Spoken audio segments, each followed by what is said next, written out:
They say there are truths in this galaxy that should never be known. I have seen many of them, demonic rituals on Catachan death worlds, Xenos gods crawling out of stasis tombs, ancient vaults cracked open by heretic hands. But nothing has unsettled me quite like the fragmented records I have uncovered of the Krork.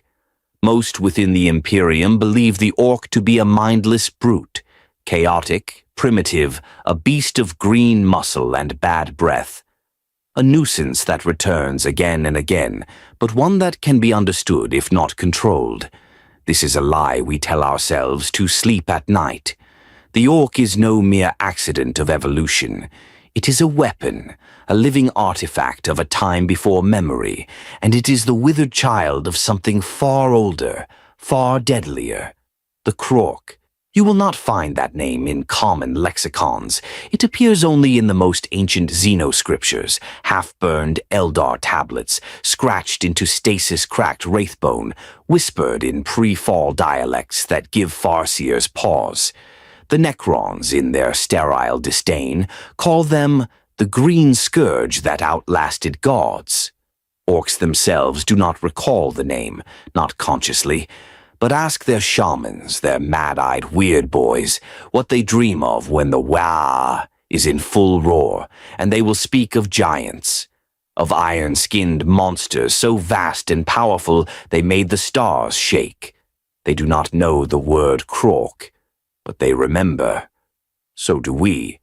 Long before man walked Terra's plains, before the Eldar carved their first spirit stone, the Krork marched to war under the stars.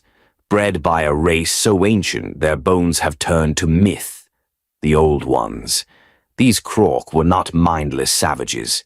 They were apex predators of war, designed by gods to fight in a conflict that tore reality apart. They were made, not born, engineered to endure, to multiply, to conquer. Their flesh was not soft meat, but dense regenerative tissue. Their minds were tuned for violence, not just as instinct, but as art. Every thought bent toward domination, every breath a call to arms. The modern Ork, crude and comic, is a pale shadow of that design, a degenerate relic, no longer grasping the purpose for which it was made. But the Krork were purpose incarnate. They did not stumble into their power, they were given it. And when I say power, I do not mean in terms the administratum would measure. I mean power in the form of planetary sieges carried out with unbreakable cohesion, in war machines that outmatched our finest Astartes armor by sheer brutality and scale. I mean a race that did not pray to gods, but whose collective presence in the materium birthed gods of their own. Gork and Mork, avatars of brutal cunning and cunning brutality, not imaginary totems but living warp entities formed by the Krork's sheer psychic mass. I first encountered the truth in fragmentary form, notes stolen from a dead Magos biologist who had been dissecting Ork spores on the edge of Segmentum Obscurus. His log suggested that, under certain conditions of war density, heat, biomass saturation, and psychic resonance, Ork populations could spontaneously escalate in size and intelligence across multiple generations. But the real breakthrough came on a dead craft world, buried beneath centuries of dust. The Eldar called it Lakes Va. Its bones were filled with the claw marks of battles long past. There, etched in a shattered library dome, was a single line in Old High Eldar. They were not Orks, they were Krork, and they brought the end with them. Since then, I've spent decades following Whispers, a preserved body in Trazine the Infinites Museum, nearly 12 meters tall, armored in alloy that defied plasma disintegration. A corrupted memory core on Mars referencing Project Krork Aggression Index, 96.7% galactic saturation. And then there was the vision of a grot, Makari, herald to the so-called Prophet Gazkul, who claimed to have seen a perfect Ork in a vision. A being of such size and might that it could not be comprehended. He said, "We was bigger. We was smarter. We was Krork." I do not know if that vision was prophecy, memory, or madness, but I have read enough to know this. The Krork were not just a footnote in the war in heaven. They were the countermeasure when the Necrons and their Citan gods threatened to unmake all life. The Old Ones turned to the most desperate measure of all, creating a species with no limit. A warrior race that did not need instructions, hierarchies, or strategy, because its very instincts were enough to conquer. And conquer they did. We have only scraps to go on, but what scraps they are. Necron data crypts refer to endless green tides across the galactic disk. Eldar war poems speak of battles where the sky itself turned green. The Krork fought side by side with the Eldar and other Old One-created races, but make no mistake, they were no one's pawns. They were monsters, bred to kill monsters, and when their prey died out, they turned on each other. That is the final, tragic design flaw of the Krork. Without a common foe, they unravel, not because they grow weak, but because they cannot not fight. The same compulsion that made them victorious made them impossible to sustain. They fractured. They devolved. The Old Ones had vanished. The Eldar took to their webways. The Necrons slumbered. The Krork remained, but with no purpose, no enemy. They broke apart. Over countless millennia, their unity died. Their minds dimmed. Their bodies shrank. What remains are the Orks, feral, funny, terrifyingly prolific. Still dangerous, yes, but no longer civilization builders. No longer stormbreakers. But here is the question that keeps me from sleep. What if they come back? Not in the sense that the Krork rise from tombs or stasis fields. Number I mean, what if enough Orks gather, fight, and grow until the Krork are born again? Not by cloning, but by momentum. The War is not just noise, it's psychic feedback. A crude song sung by a race that was once a choir of destruction. If a war ever burns long enough, bright enough, if an Ork warboss rises strong and smart enough, what stops him from becoming what the Krork once were? We've seen it almost happen before. We've seen it with the Beast, and we're seeing it again with Gazkul. Each time we forget. Each time we underestimate. We call them animals. We laugh at their speech. We fail to see the shadow rising behind them, a shadow cast by giants that walked the stars before stars even had names. This is not a warning. It is a prophecy. The Krork are not gone. They are simply asleep in the blood, the bone, the instinct of every greenskin that rages and roars across the galaxy. We are not fighting Orks. We are fighting memory, and memory has teeth. You don't understand what desperation truly looks like until you've studied the Old Ones. The myths paint them as gods, titanic beings of immense psychic and technological prowess who seeded the stars with life itself. The proud Aeldari call them the All-Fathers. The Necrons call them the Great Deceivers. The Orks don't call them anything they've forgotten, or perhaps they choose not to remember. But in truth, the Old Ones were neither saviors nor tyrants. They were survivors, survivors of a war that had no beginning, only an inevitable end, a war that cracked reality itself. And in the closing moments of that war, the Old Ones made their final play. They forged the Krork. Not in wombs, not in hatcheries, but in seething genetic crucibles scattered across half a dozen bio-crafted worlds, now lost to entropy. The Krork were not born.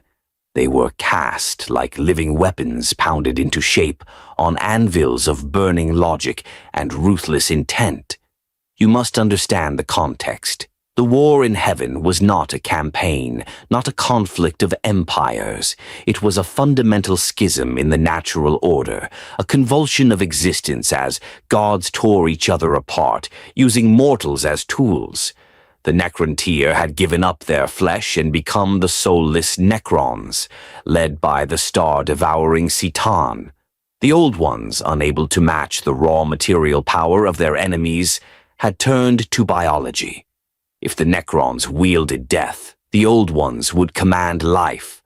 First came the Eldar, sculpted from psychic clay, elegant and swift. Then the Knib, the Rashan, the Jokairo, all strange and specialized.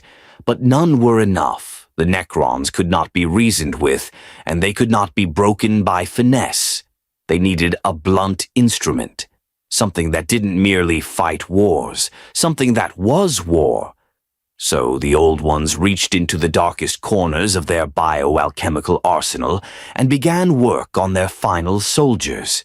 They combined resilience with regeneration, aggression with instinctive coordination. They tore knowledge from the warp and grafted it into genetic memory. They shaped something that could be self-sustaining, self-replicating, and impossible to fully erase. Their result was hideous, brutal, perfect. The Krork. They stood twice, sometimes thrice, the height of a modern Astartes. Not fat with brutish excess like the Orks we know today, but taut with muscle like wound steel cables.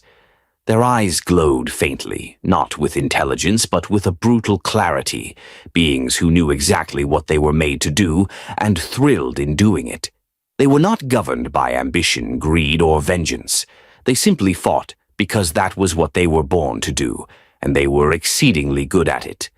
Unlike the Orks of this fallen age, the Krork were not a rabble. They did not need war bosses shouting orders. They were not held together by luck, chance, or shared delusion. They operated in units, cohesive, brutal, effective. It's theorized they possessed rudimentary group telepathy. They didn't form tactics as we understand them. They moved as if driven by one purpose, one guiding rhythm. Some xenoarchaeologists believe the Krork could instinctively sense optimal flanking routes, pressure points, even emotional states of enemy lines, whether through pheromonal detection, warp resonance, or some forgotten art lost with their creators. Their weapons? Crude by appearance only. Brutal slabs of metal fused with plasma cores, graviton emitters, or warp-bled edge tech, so volatile that even attempting to reverse engineer the fragments has killed more than one Mechanicus Magos outright. These were not cobbled together from scrap and hope. They were designed. And the Krork carried them with the ease of a man lifting a hammer. Their armor was plated ceramite flesh alloy, self-repairing in some cases. In the deepest tomb vaults of extinct civilizations, worlds where even time has curled up to die, there are still statues, murals, etchings, monstrous green titans with burning eyes and axes as long as a Lehman Russ tank. These were not legends. They were deployed, and they were deployed everywhere. The Krork did not wait to be summoned. Once seeded into a war zone, they multiplied. Fungal in biology, yes, but that's where the similarities to modern Orks end. Krork spores were not just reproductive, they were infectious combat vectors. On one ruined planet, Necron memory crypts recall an entire tomb world being lost, not to orbital bombardment, but to an airborne strain of Krork spore that took root in the very stone, spawning combat forms in deep magma fissures. The Necrons couldn't sterilize fast enough. In less than 6 cycles, they abandoned the world. That's how bad it got. And here's what chills me most. The Krork were never meant to survive, not in the long term. They were a battlefield solution, not a civilization. Their designers had no intention of letting them linger. But the Old Ones underestimated 2 things: the Krork's adaptability and the scale of the war. The longer the conflict raged, the more the Krork changed. War honed them, scar tissue became armor, trauma became upgrade. Those that fell were replaced not with copies but improvements. The Krork did not evolve like animals. They iterated like machines. They were a biological arms race unto themselves. The old ones couldn't stop the process even if they wanted to, and by the time they realized the danger, it was already too late. There are hints, just hints, in the tattered remains of old One glyph libraries, that by the last phases of the war in heaven, the Krork had gone off script. They'd begun expanding on their own, seizing worlds not designated for combat, rewriting battle protocols. In one account, a Krork commander, if such a term even applies, diverted an entire campaign to conquer a Necron supply route that, strategically, meant nothing. When questioned, the Krork reportedly responded only with a growl and the phrase, "It was there." They were no longer following orders. They were enjoying themselves. And that was when the old ones knew they had made a mistake. They had not crafted a sword to hold, only a hurricane to unleash. When the final cities of the old ones burned, they didn't fall to Necrons, or even the warp-born enslavers. Some did, but others fell to Krork, their own weapons turned inward, not by rebellion or malice, but by nature. When the war ended, no one reigned, only embers remained. And amid those embers the Krork stood tall, unclaimed, unburdened by memory, watching the galaxy burn. They had no homeworld, no throne, no records, but they had each other. And they had war. Always war. They were never meant to last. But they did. It was not a war. That word is too small, too structured. What took place was an unraveling of order, of time, of what the galaxy had once been. It did not start with declarations, it started with silence, with the slow, cold march of the Necrontier into the domain of the stars, with the old ones watching their skies darken and realizing they had taught their children too much, and their enemies more. The war in heaven did not begin with the Krork, but it could not have been survived without them. Picture it, stars going dark like candles snuffed out by a cold wind. The Necrontier, now sheathed in undying necrodermis, no longer mortal, no longer organic, but eternal machines enslaved to god-things, made of starlight and cruelty. The Satan, cosmic predators who fed not on flesh, but on the energy of souls and suns. They were not deities in the human sense. They did not demand worship. They simply devoured. Civilizations, hope, identity, it was all fuel. Against this, the old ones arrayed their vast intellects. They sent psychic champions into the warp, unleashed the Eldar upon the stars, built labyrinths of impossible geometry to shield whole systems. But still, the Necrons came. Tireless, without rage or joy or fear. With every planet razed, every sun consumed, the balance tipped. It was then, in the most desperate phase, that the Krork were released. They did not arrive on shining vessels. They didn't march from noble halls. They fell like hammers, without warning or finesse. World after world they descended, howling, roaring, clad in jagged armor and wielding weapons that glowed with unstable power. They were not soldiers. They were storms with names. Where the Eldar fought with grace, the Krork fought with sheer weight. They were not cunning like the Slann, nor coordinated like the Knieb. They did not negotiate. They did not pause to regroup. They did not retreat. They landed in the middle of the enemy and kept moving forward until there was nothing left to kill. That was their strength. Not tactics, not courage, just relentless, thunderous presence. The Necrons did not know how to respond. They were used to victory by attrition.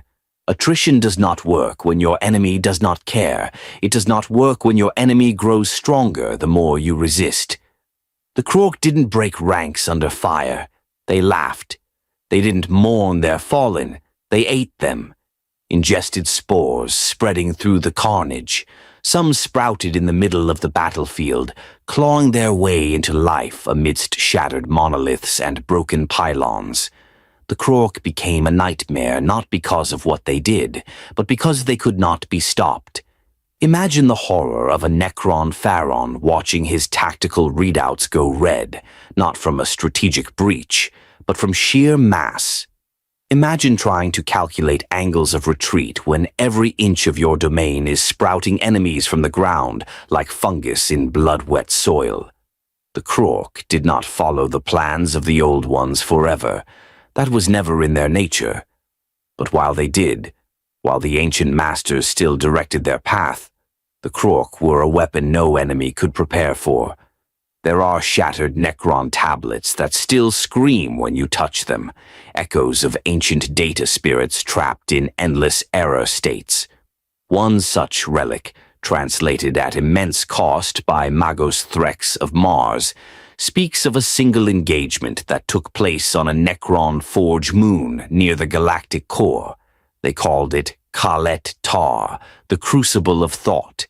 It was not just a world, it was a machine, producing war forms, tomb guardians, vessels to house their soulless legions.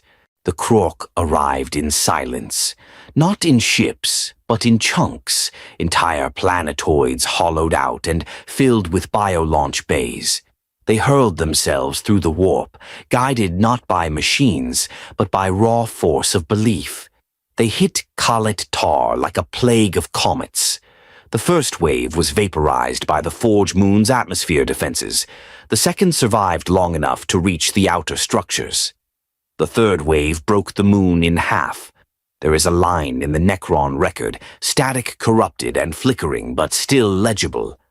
Mass exceeds statistical prediction. Hostile units exhibit regenerative behavior beyond previous thresholds. Reinforcements estimated in the millions. Visual analysis indicates subjects continue combat post-termination. Emergency. Krork presence unsustainable. Probability of loss. 97%. That was the last message from Kalet Tar. The Krork turned it into a breeding ground, but not every battle went so cleanly. The C'tan learned. They turned their Star God weapons not just on planets, but on the warp itself. They began to forge the pylons, those ancient obelisks whose purpose we only now begin to understand. They sought to seal the immaterium, to choke off the warp power that gave the Krork's psychic field its ferocity, to cut the fuel that made the greenskins howl. And the Krork. They adapted. They did not debate strategy. They did not retreat to analyze data. They just got angrier. That's the true terror of the Krork. Where the Eldar faltered, where the Knieb collapsed into entropy, where the Old Ones fell to despair, the Krork just kept going. Their answer to existential crisis was to punch harder. On a dozen fronts, they clashed with Necron legions reinforced by C'tan avatars. The sky cracked, gravity lost meaning. But the Krork did not care. They fought on asteroid belts, inside collapsing neutron stars, even in the heart of warp storms so severe that time unspooled. They were too simple to break, and that simplicity was what made them survive. Even when the warp birthed the enslavers, monsters from beyond logic who devoured psychic minds and turned entire species into puppets, the Krork did not flee. They could not be possessed. Their minds were too alien, their resistance too thick. The enslavers passed over them like waves over boulders. This was the turning point. While the Eldar reeled and the Knieb vanished and the Old Ones began their death throes, the Krork thrived. Not because they were stronger, but because they were less vulnerable, less dependent, less civilized.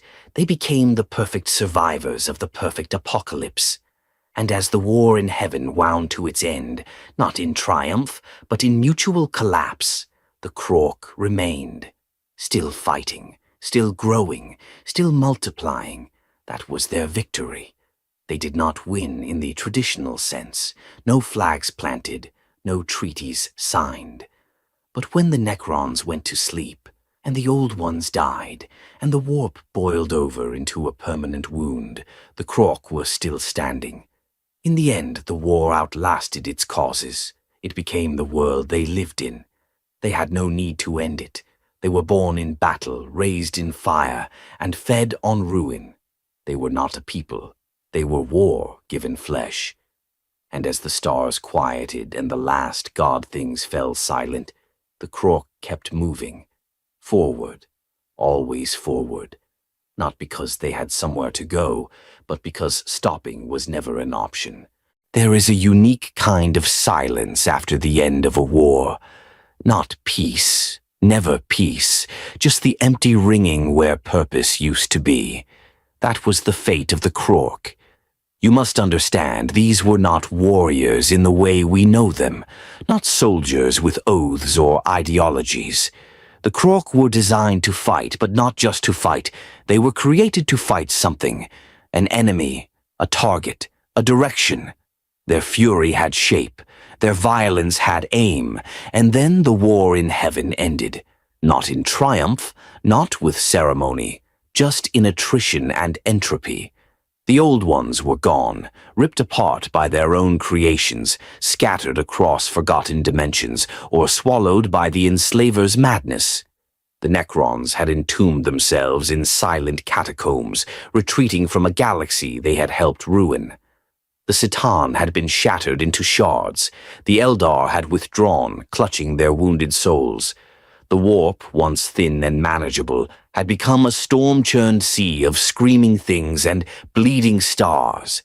And through it all, the Krork still stood, alive, prepared, pointless, no enemy to hunt, no command to follow, just the ever-present itch in their bones, the roar in their blood, the instinct that whispered, "Fight, fight again, fight until nothing else moves." But there was nothing left. No one knows precisely when it happened, but somewhere in those shadowed millennia, the Krork stopped looking outward and turned on each other. It was not betrayal. There was no cunning in it, no cruelty. They simply did not know how to stop. What had been vast campaigns against external foes became endless skirmishes between warbands. What had been discipline, or their version of it, fractured into rivalry, into dominance struggles, into the first glimmerings of what we now recognize in the modern Ork. The warlord. It began slowly, isolated duels, challenges between equals. But the Krork were never equals for long. Their bodies changed. You must remember, they were never fixed in form. They grew with battle. Their genes drank violence like water. The more they fought, the more they adapted. Larger muscles, thicker skin, more aggressive neural responses. In time, some Krork began to tower over the others, their presence generating a psychic resonance that pulled nearby Krork into alignment. Not out of loyalty, out of gravity, out of instinct. And so were born the first proto-empires. Not civilizations in any recognizable sense, no article, no philosophy, no trade or culture, just systems held together by a common direction. Follow the biggest, meanest bastard until someone bigger shows up. Some of these warlords became legends. We have no names, only ruins, only hints. On the dead moon of Vaxel, there is a ring of fused stone 20 kilometers wide. Nothing grows there, not even the microbial life that clings to asteroids. In the center there are footprints, not fossilized, not eroded, just there, as if the ground itself remembers the weight of what once stood upon it. Local myth says the ground was punched into stillness, not pounded flat, stopped. The planet still spins. That one place does not. On distant Ufon's reach, a ring of planetary debris orbits a neutron star like a crown. The density of warp resonance in the debris suggests it was not destroyed by weapons, but by something screaming so loud that it shattered the core of the world from within. A Krork warlord, perhaps, or perhaps several, bellowing at each other until the planet gave way.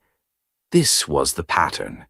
The Krork had survived the greatest war the galaxy had ever known, and in doing so, they became their own next war. There were no tactics anymore. Just reflex, just escalation. And escalation, when unchecked, breeds monsters. In one account preserved by the cult Mechanicus, translated from a Xenos stasis beacon found deep beneath the sands of Erisian 4, an autonomous probe recorded what may be the final remnants of a Krork macro warband. The signal described giants, 3 stories tall, covered in gnarled iron and layered hide, building war totems out of shattered moon rock and solar array plating. There were no signs of civilization, no housing, no agriculture, no communications infrastructure, just colossal creatures smashing each other into the dust day after day, while others cheered and threw broken hulls into a central pit. This pit, according to the record, burned green, not with fire but with psychic energy, an echo of something deeper, a war field before there were orcs to call it that. What they were doing wasn't senseless. It was ritual. In the absence of a purpose, they had begun to invent one, a cracked facsimile of the war they had lost, a reenactment of glory they couldn't remember. It wasn't long before the rituals consumed them. Some factions tried to build, not cities, nothing so structured, but fortresses, black pyramids of jagged stone and scrap, thrown together with the brutal efficiency of a species that remembers how to make without needing to learn. They carved glyphs into the walls, no language, just shapes that made their hearts beat faster. When lightning struck, the glyphs glowed. When they roared, the structures shook. They didn't know why. They didn't care. But even these strongholds fell, not to enemies, to boredom, because the Krork do not thrive in stability. They are not builders. They are accelerants, and when left in place for too long, they detonate. And so, little by little, the great warbands splintered, not into death, but into degeneration. Size diminished, intelligence waned, weapons became more ritualistic than practical. Where once a Krork understood by instinct how to repair an energy flare, now they simply hit it until it sparked. Sometimes that worked. More often, it didn't. The field of genetic imprinting that once made their odd boy castes, engineers, medics, weird boys, began to malfunction. The psychic web they unknowingly relied on, the same one the old ones had used to harmonize their instincts, was unraveling. As the Krork population thinned, the network decayed, and without it, the hard-coded knowledge began to misfire. Gaps appeared, understanding faded, only reflex remained. It didn't happen all at once. Across the galaxy, countless isolated Krork bands fought and fell and faded at different rates. Some lasted longer, especially those on resource-rich worlds where battle never ceased. Others vanished within generations, leaving only spores and silence. But the trajectory was clear. What the old ones had made as the apex of warfare was dissolving, and in its place a new species was taking form. Shorter, louder, cruder, still dangerous, still unrelenting, but no longer monumental. We call them Orks, but their name is just a shadow of what they were. A slurred echo of Krork, a word the galaxy no longer remembers, but still trembles beneath. In the end, it wasn't a final battle that ended the Krork. It was the absence of war, a vacuum of direction, the death of purpose, and purpose, once lost, does not die quietly. It rots, and from that rot came the green tide that still haunts the stars. They say the galaxy forgets, that given enough time, even the greatest empires collapse into myth, then into silence, then into dust. But the galaxy is a liar. It does not forget. It buries.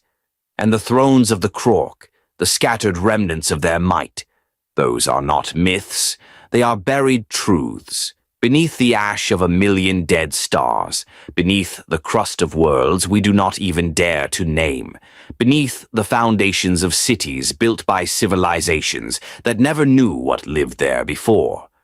The Krork may have lost their purpose. They may have turned in on themselves. But in their brief reign, during that strange twilight between the war in heaven and the long descent into savagery, they carved their legacy into the very bones of the void, and some of those bones still remain. Not long ago, an Adeptus Mechanicus exploratory fleet, led by Explorator Magos Avinax Thol, entered an uncharted region of Segmentum Tempestus. They followed a signal, one that pulsed irregularly, like a dying heartbeat. At first, they assumed it was a corrupted STC fragment, maybe the remains of a long-dead human colony. What they found instead was a planet, nameless and barren, spinning in the cold emptiness of space. And above it, hanging in geostationary orbit, was a ring, 20 kilometers wide, perfectly circular, made not of metal or stone, but of compressed bone, petrified and fused under such pressure that it defied analysis. Around the interior curve of the ring were massive glyphs, not written in any known language, but undeniably shaped by hand, or claw, or something worse. The Mechanicus catalogued the find as Xeno Ring Designate UL88X. They took readings, measured curvature, analyzed chemical compositions, but none of their machines could explain it. No engines powered it, no decay signature suggested age, and yet, based on cosmological sediment across the planetary orbit, the ring had been there for tens of millions of years. One of the tech priests in Thol's retinue was a radical, biologist amber level, name redacted in most records. She said the glyphs weren't meant to be read. They were meant to be felt, and those who looked upon them too long began to hear sounds, drums, chants, the distant roar of something colossal in chains. The Mechanicus fled the site after 13 days, following the sudden death of 37 servitors and the suicide of Thol himself. The ring is still there, forgotten again, but I do not forget. Because it matches accounts I've seen before, there are references deep in the Black Library of the Eldar to the Crown of Gorkhul. Not Gork and not Mork, but something older. A warlord who reigned not through brutality, but through reverence. A Krork so mighty that lesser Krork built him a seat, not upon land but in orbit, so that he might watch his wars play out from the heavens. Gorkhul, it was said, never left the ring. He simply watched, and the battles below became holier for it. That ring in Tempestus? Perhaps it was his, or another like it. You see, for all their mindless carnage, the Krork did have kings, not in the way we know kings, not with crowns or lineages, but with mass, with psychic weight. The more a Krork fought, the more he killed, the more his presence bent those around him. This wasn't metaphorical. It was measurable. Fields of pressure radiated outward. Weak-minded Krork would fall into step behind him not by command but by gravity. Some of these warlords grew so large, so rooted in battle, that entire worlds formed cults around them. We call these throne worlds, not because the Krork ruled them in any structured way, but because their very presence defined the world's orbit, purpose, and fate. One such place is the shattered ruin now known as Braxigal's Maw, located in the Halo Stars. Imperial scouts once believed the Maw was a system shattered by cometary impact. It is, in fact, the remnants of a planet that exploded outward, not inward. Evidence suggests something inside tore free, detonating with such force that tectonic plates became shrapnel. At the heart of that debris field, among the tumbling crust, floats a single chunk of stone, and on it stands a statue, not sculpted, grown, 13 meters tall, made of fused bone, rusted iron, and pulped ceramite. It depicts a Krork, arms raised in triumph, mouth frozen in mid-bellow.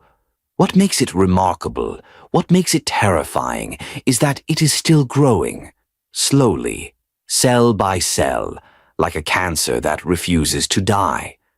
Local orc warbands believe it to be holy. They do not know why. They come from all corners of the sector to gaze upon it, to die beside it, to fight each other in its shadow. One group, the Ironjaws of Karv, attempted to harness its growth, grafting it into their starships. The result was a fleet that screamed as it moved, ships that bleed, that shed spores like dust, that pulse with a rhythm not of engines but of heartbeats. The Ecclesiarchy considers the area cursed. The Inquisition considers it contained. I consider it a memory of something the galaxy itself cannot digest. But these thrones, these relics, they aren't limited to stone and orbit. Some are fleets. One particularly obscure data shard recovered from a broken cogitator core in the Librarius Fortress of Gathis Minor tells of a ghost fleet in the void near the galactic rim, a convoy of derelict Krork vessels that have been drifting for 20 million years, kept intact not by construction, but by sheer will. No fuel, no crew. Just hulk after hulk, stitched together by ancient ossified metal. They move once every few centuries. No one knows why, or where. Some say they're heading toward Terra, others say they're circling, waiting. A few radical Ordo Xeno savants believe they are searching for a voice, a signal, an echo of a war long past. Because the Krork were not just warlords and warriors, they were listeners, not in the conscious sense, but on a level deeper than thought. They were tuned to conflict, drawn to it, built to respond. And when the war ended and their direction failed, some part of them went silent, but never off. These thrones, these ring worlds, statues, fleets, they are not remnants. They are antennae, waiting. Should the signal ever return, should the right resonance ripple across the warp, should enough orcs scream loud enough at the right time, with the right violence, what sleeps might awaken. And when it does, the galaxy won't face a war. It will face a memory with teeth. The Krork did not die. They left seats behind, and one day something might sit on them again. It is said that the Eldar once walked as gods, that they drifted through starlight like dancers on a stage of nebulae and silk, that their every thought could sculpt matter, their every gesture command the warp itself. They did not fear death. They did not fear time. But they feared the Krork, not openly, not as they feared She Who Thirsts or the unmaking of their own pride. But it was there beneath the surface of their poetry and prophecy, an unease, a hesitation, a scar left from a war too old to fade. When the Krork fell into barbarism and their kind began to splinter, the Eldari had already begun their rise. Freed from the horrors of the war in heaven, unshackled from the yoke of their creators, the Eldar looked upon the galaxy and saw it as theirs by right. They inherited the void not as conquerors but as artists in a museum of ruin. Every star theirs to tame, every world a blank canvas. And for a time they succeeded. World ships danced between constellations. Craft worlds bloomed like petals in the tides of the warp. Their webway, built upon the bones of Old One mastery, spread like veins through reality. The Eldari reigned, not through numbers, but through precision, through control. They sang cities into the sky. They dreamt entire biospheres into existence. They believed they had outgrown war, but the green shadow never vanished. The Orks, what remained of the Krork, lingered in the corners of their empire.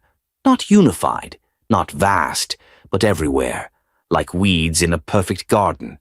The craft-worlders studied them. They dissected fallen bodies. They watched at a distance as primitive tribes slaughtered each other with rocks and broken blades. And they laughed. How could such creatures, so crude, so backward, pose a threat to a people who had mastered the very weave of fate? But their seers did not laugh. In the quiet chambers of Ulthwé and Iyanden, the Farseers cast their runes again and again, and saw visions that made no sense. Echoes of old powers, ghosts of titans that should have faded. They saw great beasts, crowned not in metal but in raw belief. They saw fire glyphs and screaming suns, and always, always they saw green. At first, they assumed it was metaphor, the subconscious remnants of the war in heaven, bleeding into the skeins of prophecy. But then came the dreams of giants, of weapons that roared like thunder gods, of towers built not to rule, but to watch endless wars, of laughter, not cruel, not mad, but joyous, bone-deep and eternal. They dreamed of the Krork, and they began to remember. Some Eldar, especially those among the scholars of Bieltan and the lore-masters of Saimhan, knew the truth, or parts of it, that the greenskins were not a native pest, that they had been designed, made by the same hands that sculpted the first Eldar, the same hands that died screaming when their creations rose above them. But what few Eldar suspected, and what none could accept, was that the Krork had not simply fallen into decline. They had, in some fractured way, adapted.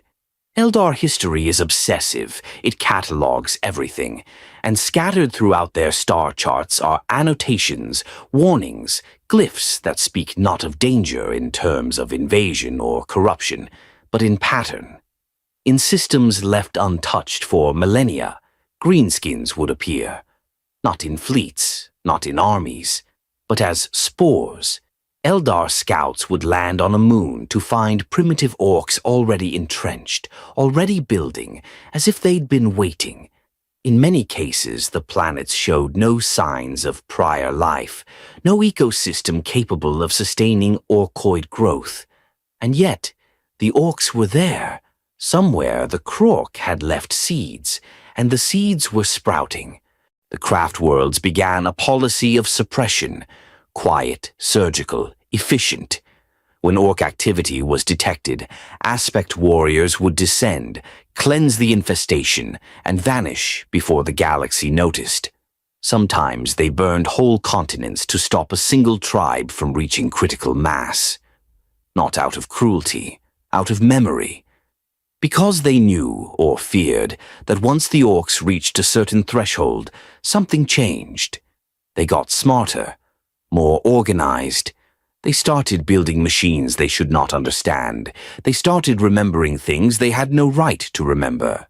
A Krork was not something the Eldar could fight with swords and spirit stones. A Krork was a storm, and storms could not be reasoned with. One tale, rarely told outside of Farseer circles, speaks of a forgotten encounter on the rim of the Segmentum Obscurus. A craft world named Sierra Myrn, long lost to the skein, found a derelict world ring, what the Eldar called a warbone halo. Inside they found orcs that spoke in ancient dialects, not in broken Low Gothic, not in modern orc cant, but in old High Eldar, rough, mangled, but recognizable. One of the seers who translated their speech died weeping. Another went mad. The third burned herself alive in a vat of wraithbone, claiming she had seen a soul staring back at her from the eye of a knob. That was not supposed to be possible. The orcs are not supposed to have souls, not like humans, not like Eldar. Their warp presence is erratic, blunt, flickering like a candle in a hurricane. But the Krork were designed to be stable. They had presence. They had depth. They were not just warp-resistant. They were warp-shaped. That terrified the Eldar more than anything, because the Eldari, for all their pride, had never truly escaped the sins of their ancestors. They knew that they were the product of design, not chance. And so were the greenskins. They were brothers, in a twisted way. Not by blood, but by origin. One race refined into elegance, the other hammered into fury. And as the Eldar fell into decadence, slowly, beautifully, fatally, the greenskins endured. They did not need craft worlds. They did not need psychic tutelage. They just grew. Where war happened, they followed. Where blood spilled, they laughed. And deep in the warp, something laughed with them. Krork. Mork. Names the Eldar scoffed at until they saw what those names could do. Until they saw gods rise from collective belief, just as their own deities had once formed. The difference was simple. The Krork had never stopped believing, even in their madness, even in their decline. The faith was still there, brutal, unthinking, unquestioning, and that faith had power. The Eldar watched as Ork warbands coalesced around figures of impossible strength. Warlords who should not have existed, creatures 10 meters tall, their bellowing voices bending the wind, machines fused with living flesh, cannons that screamed like dying stars. These were not modern orcs, these were echoes. The Krork rising again, one war at a time. The Eldar responded as they always did, with precision, with poetry, with assassination. But the shadows lengthened. They began to fear not the orcs of today, but the possibility of tomorrow, the possibility that somewhere out in the void a Krork had survived, not a remnant, not a fossil, a king, waiting. The Eldar no longer speak of the Krork openly. They bury the truth beneath riddles and myth. They call them the broken titans, the greenskins, the unforgotten weapons. But their seers still look for them, still cast their runes, still listen for the sound of thunder, echoing across the stars. And when they hear it, they will know. The Krork never died. They just stepped aside, waiting for the galaxy to fall far enough behind, so they could rule again. The galaxy is littered with ruins, cities that will never breathe again, battlefields so old that the bones have turned to stone, ships adrift in silence, still firing weapons that haven't had a crew in 10 million years. But every so often, something stirs in that silence. A system lights up without warning. Long-dead satellites blink awake. A transmission screams through the warp, garbled, raw, ancient. And when someone investigates, they find what we always find. Krork. Not orcs, not was, but something else, something older, something that remembers. They appear without warning, no build-up, no campaign. One day a planet is empty, the next, it's covered in metal monoliths and thudding footsteps. The surface turns to ash. Gravity goes wild, and when our ships get close, we see them. Walking fortresses, towering shapes half buried in crust and flame. Beasts in rusted armor older than language. They don't march. They just stand like statues waiting for someone to wake them. These are the Krork Titans. Remnants, relics, number. They are echoes of something that refuses to be forgotten. You won't find their names in Imperial archives. You won't hear them spoken aloud by Astartes or Inquisitors. But the data exists, buried in redacted black vaults, locked behind psychic keys and purity seals so dense even the Mechanicus trembles to touch them. Because these things are not supposed to exist. And yet they do. Let me tell you of one. The Dead Forge world of Barzun Delta 9 was discovered by a rogue trader vessel only 2 centuries ago. A planet orbiting a sun that burned black. A gravitational singularity stabilized by artificial pylons, tethered with chains of unknown alloy. The world beneath was ash and iron. The wind screamed in patterns, code perhaps, or prophecy. The rogue trader, a woman named Sira Vogt, led a landing party into the surface ruins. What they found was not a city. It was a tomb, but not of the dead. It was of the dormant. A circular arena 5 kilometers wide. In the center, a throne of jagged fused steel and bone. On that throne sat a Krork, 10 meters tall. Unmoving, unbreathing, but not dead. Its eyes glowed with a dull, pulsing red, like coals that could, with just a breath, catch fire once again. Vogt's team took readings, scans. They approached the figure with reverence, curiosity, fear. It didn't move, not even when they touched it. But when one of the tech priests attempted to cut a sample from its armor, the planet responded. Not the Krork, the planet.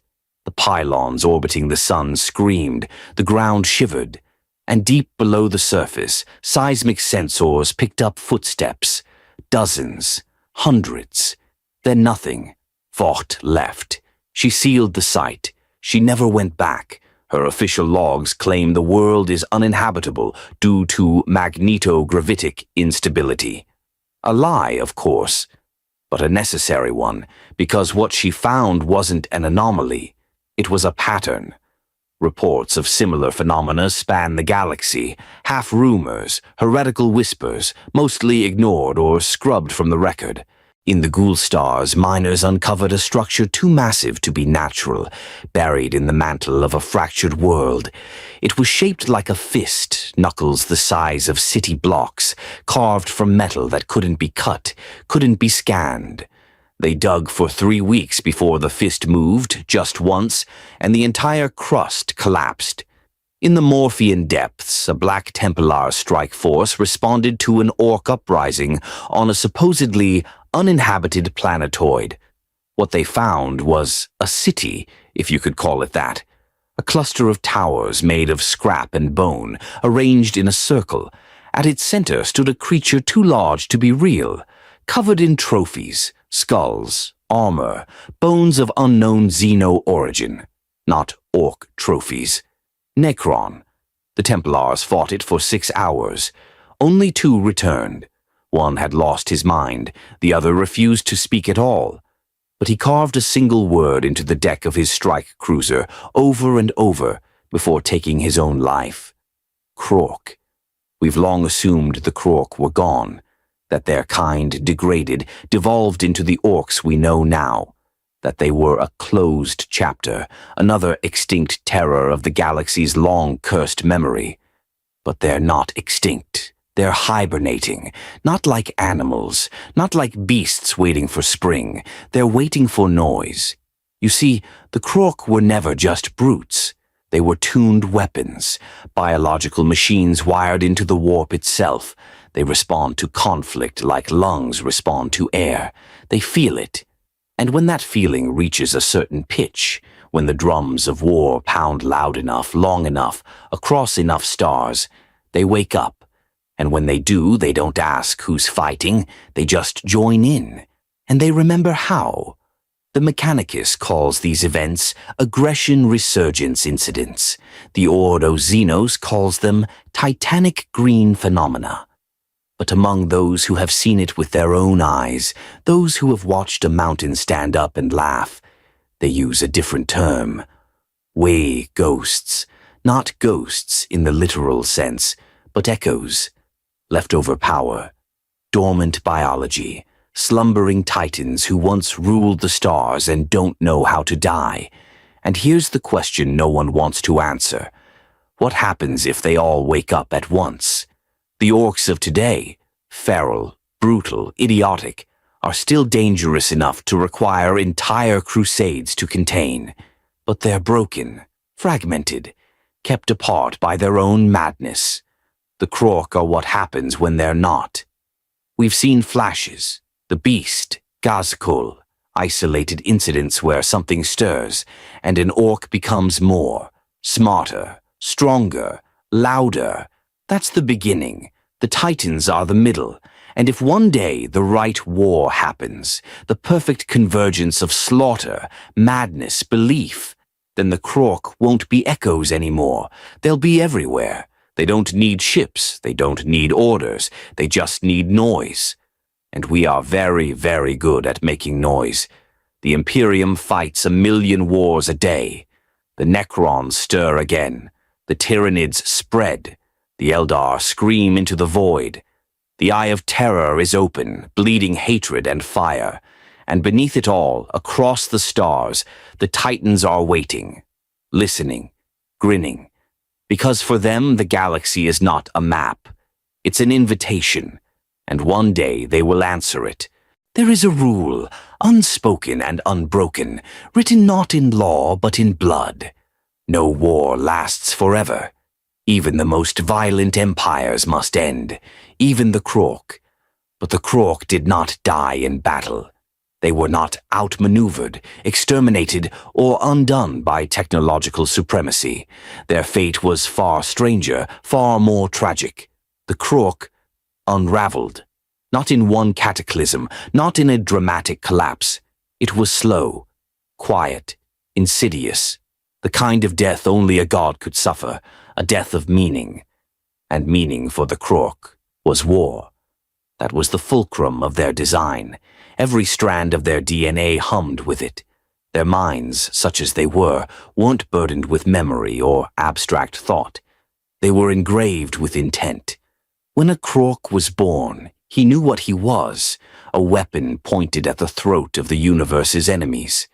But what happens when the enemy disappears? The old ones were gone. The Necrons were in stasis. The Cetans shattered. The Eldar retreating into the webway to construct their ill-fated empire. There were no gods left to slay. No more front lines, no orders. Only silence. The Krork were never designed to create. They were meant to continue. But a weapon left without a hand will eventually find one of its own, or turn back on itself. And so they did. The great war bands that had once marched in disciplined fury across shattered systems began to blur at the edges. With no external threat to anchor them, the Krork began fighting simply because that's what they had always done. And as the purpose behind their combat eroded, so too did their structure. Leaders began to die, not in battle but in irrelevance. When no war called them forward, they fell back on ritual, turning every brawl into theater. They made totems out of enemy skulls, even when there were no enemies to kill. They fought over things they didn't understand or even want. And when they exhausted their own ranks, they turned inward. Tribes splintered into clans, clans into mobs, each smaller, dumber, and more brutal than the last. But here's the truth that most imperial savants overlook. This was not degeneration. Not at first. It was adaptation. The Krork were still obeying their code, but the code was broken, corrupted by the absence of structure, the disappearance of context. Imagine a machine built to write a single name over and over. If the letters of that name are forgotten, the machine doesn't stop. It just keeps moving, grinding out noise in place of language. That's what the Krork became. Noise. And that noise gave birth to the Orks, not as a separate species, not as a natural evolution, but as a side effect. The Krork, ever fecund, ever adaptable, began to breed faster, wilder, less predictably. With each generation their size shrank, their cognition twisted, their genetic memory fragmented. The spores still spread, but the beings they became no longer had the patterns of war etched into them with the same clarity. They still built weapons, but now they didn't know why they worked. They still craved battle, but without any concept of strategy, direction, or end. The Orks were Krork, born without memory. Children who had inherited a house full of weapons and couldn't remember who the war had been against.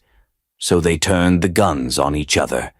The first Eldar to observe this change believed the Orks had finally burned out, that this new generation was a mercy, that the threat had passed. They were wrong. The Orks weren't a dying ember. They were a fuse, because what had been lost in clarity had been gained in volume. Orks breed like fire through dry grass. One becomes a dozen become thousands. And they bring war not because they choose to, but because they must. Their genetic code demands it. Their souls, such as they are incomplete without it. A peaceful Ork is a contradiction in terms, a starving god. And somewhere in the warp that hunger resonates. The psychic field the Krork once projected, cohesive, deliberate, honed like a blade, shattered. But it didn't vanish. It fragmented into 1,000 points like a broken mirror. Every orc, no matter how dull or feral, still carries a shard of that field, and when enough of them come together, when the noise reaches critical mass, that field starts to remember itself. That's the horror. That's the secret. The Krork didn't vanish. They fractured into potential, and potential, by its nature, always returns. The Orks' warbands are like pressure chambers. Each one is a testing ground for a new warlord, a new vision, a new echo. Most burn out quickly. The fights are too small, the blood too stale. But every so often, every few centuries, a warboss rises who thinks bigger. He doesn't just want a fight, he wants a crusade. He builds. He speaks, he organizes, not well, not with clarity, but with charisma, with gravity. And the orcs respond, the field strengthens, the spores grow faster. Weird boys begin to scream in unison. Their ships become faster somehow, their weapons more reliable, their tactics more efficient, their numbers near limitless. It has happened before, and every time it's almost the same. A beast. A prophet, a Krork pretending to be an orc, or perhaps the other way around. And when that happens, the galaxy shakes, because all that potential, all that noise, all that broken war code, it starts to reassemble, not all the way. Not yet, but enough. Enough to raise questions no one wants to answer. What if the Krork never needed to be whole? What if they were meant to fall apart? What if this was the old one's final trick, a weapon that, even shattered, would never stop burning? You see, fire doesn't forget how to burn just because the wood is rotten, and neither do the Krork. The orcs of today, for all their laughter and madness, are the embers of a sun, and suns can reignite. They don't need plans, they don't need strategy, they just need friction. And the galaxy, as always, is full of it, full of hate, full of fire, full of foolish men and monsters waging endless war, thinking they are in control. They are not. They are kindling, and the Krork are waiting. Not for orders, not for purpose, just for the moment when the noise becomes music again, and then they will dance, not as beasts, but as titans once more. The stars were quiet when mankind first set foot beyond Terra. Not empty, but quiet. The great powers of old had long since fallen into ruin or recluse. The Necrons slumbered in their tombs. The Aeldari remained behind curtains of wraithbone and arrogance. Chaos was yet only a whisper in the dark. The warp storms that would one day shatter empires had not yet risen. The golden age of human expansion was beginning, and into that silence man spread like wildfire. The age of technology, also called the Dark Age, though it was anything but dark to those who lived it, saw the children of Terra reach further than any species before them. They did not master the stars through sorcery or psychic might, but with cold logic, brilliant machines, and the limitless ambition of a species that had always felt like it didn't quite belong on the world where it evolved. Mankind believed the galaxy to be theirs, and in many places it was, until they met the Orks, or rather, the remnants. Because what humanity encountered in those first disastrous blood-drenched meetings were not the crude Orks of some later warband. Nor were they the mythic Krork of ancient power and purpose. What man found were flickers, fragments, coals still hot beneath the ash, green nightmares that had forgotten their own names, but not their instincts. The Orks did not hail mankind as fellow conquerors. They did not send emissaries. They did not threaten or demand. They simply attacked. It was always the same. A human colony would disappear from long-range Vox contact. A scout fleet sent to investigate would find orbitals torn apart by blunt force trauma. No signs of coherent weaponry, no energy burns, no directed bombardment. Just impact, explosions, rip and tear.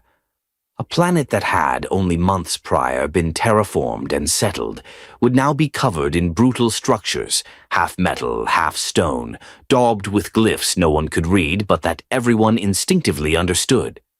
This was a war zone, a declaration, a home for creatures who wanted only to fight. And in those first terrible engagements, mankind learned what the Mechanicum would later name Krork degeneratus, the Ork strain, was unlike any enemy they had encountered. They were not strategic. They were not diplomatic. They were not even predictable, but they were persistent. You could bomb them from orbit, and spores would still survive. You could slaughter them by the millions, and the survivors would grow bigger, meaner, smarter. You could destroy their fleets, and they would build new ones, out of scrap, out of stone, out of sheer belief if nothing else. Some human commanders, desperate to make sense of the madness, believed the Orks were artificial, that they were a bioweapon left behind by some long-dead civilization. They were half right, because the Krork were not a race in the traditional sense. They were a biological directive cast into the stars like shrapnel. And what humanity had stumbled into was not a species, it was an echo of war.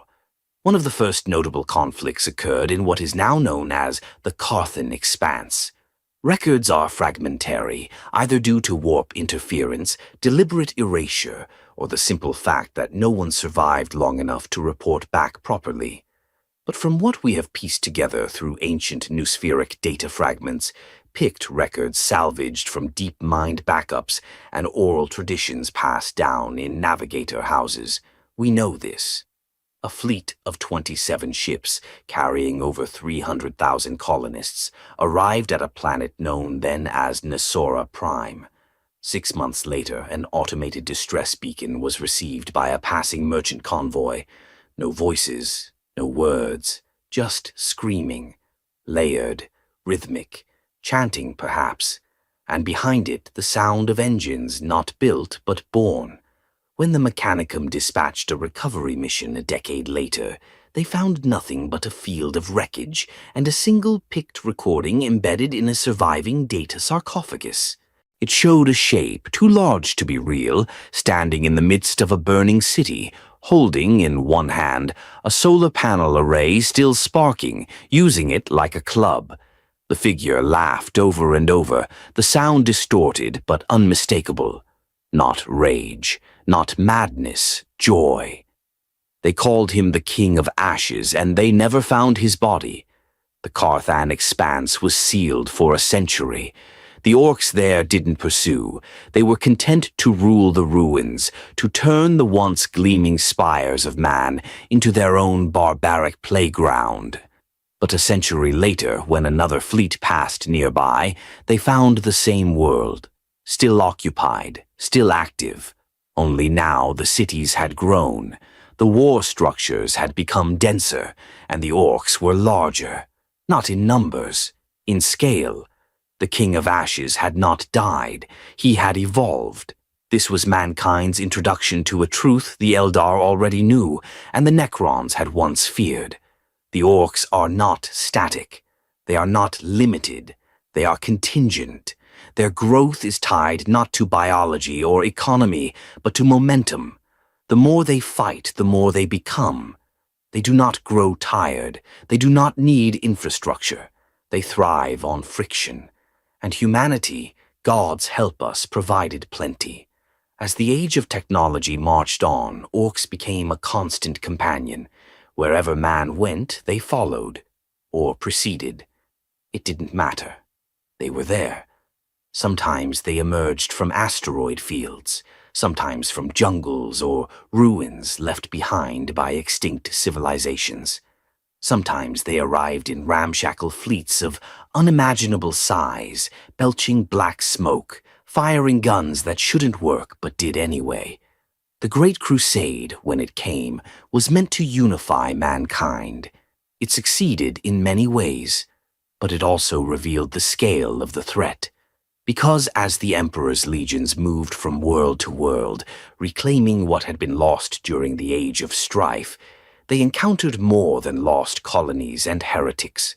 They encountered orc empires, not bands, not pirates, empires, some stretching across entire sectors, some ruled by warlords who had not only survived countless wars, but used them as fuel to become monsters in truth, half machine, half myth, capable of crushing titans in single combat. It was then that the records begin to change. The Imperial lexicon starts to reference beings called meganobes, beast bosses, great gargants, terms that are not just exaggerations, but warnings. Because at some point, perhaps without even knowing it, the orcs began to remember. They remembered how to build, how to organize, how to reach across the stars and pull their kind together. And every time one of these warlords rose, the signs were the same. Glyphs carved into worlds, massive drums of war, ships with names, not numbers, structure. The Krork weren't gone.